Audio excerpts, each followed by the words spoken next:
Well, we just, a little while back, released a new CD. It's called The Altar and the Door. And we want you to know that I told you earlier where the songs come from. They're usually just the things that we're dealing with, that we're facing in our own lives and things we're seeing in our church every week. And the title of this record comes from really a line in one of the songs that we're about to sing now, and then became a song later.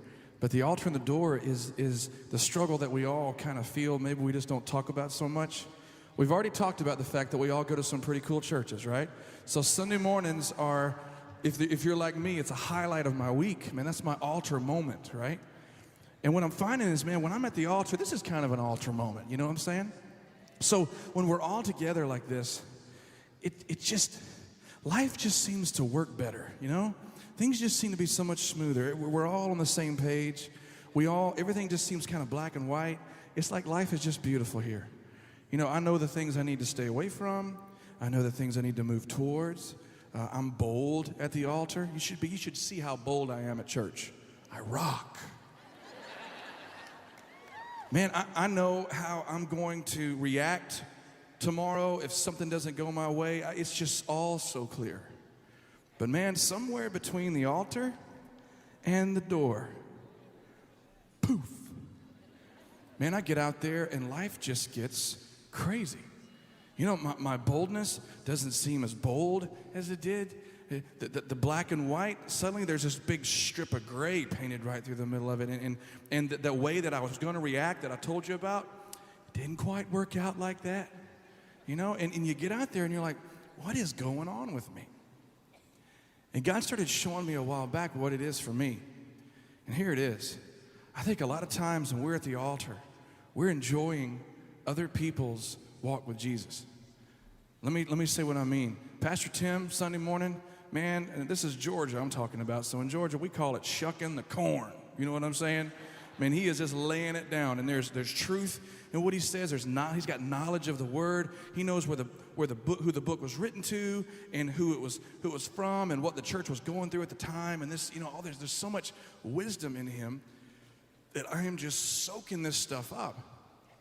And then the worship team's up there, and the worship team's got this excitement about them, you know, and they've got this special, it seems like this special friendship with God, like they can see him sitting in one of the chairs and they're singing straight to him. And that intimacy they have, I'm just soaking that up too. And as cool as all of this is, none of these people go home with me. Be weird if they did. Imagine waking up Sunday morning and your pastor's sitting on the foot of your bed. Hello, brother. I just thought I'd share. No, you know. Well, listen, let me tell you what, as cool as it is for all these people to pour into my life, and as cool as their walk with Jesus is, when I get up and I go to work, when I get up and I go to school, when I get up and I go to Monday, all I have is me and my walk with Jesus. That's all I've got. All I have is me and my understanding of what prayer is. All I have is me and my knowledge of the strength that's available to me. That's all I've got, man. And as cool as Pastor Tim's walk with God is, when the storms of life hit me, I cannot lean on Pastor Tim's Jesus. The light has got to come on, and I've got to see. I must have my own everyday walking around friendship with Jesus myself. Because when I get out there in the world, it's just me and Jesus. And we get out there sometime and we don't even know it, but we've been leaning on the youth group's Jesus and the choir's Jesus and the pastor's Jesus and the revival service Jesus and the youth camp Jesus. And man, we were all fired up, and we get out there in the middle of it, man, and we get lost. And we fail, and we fall, and we hurt. And if we're not careful, we'll sort of just numb out. It's not something I just read somewhere. I think we've all been there.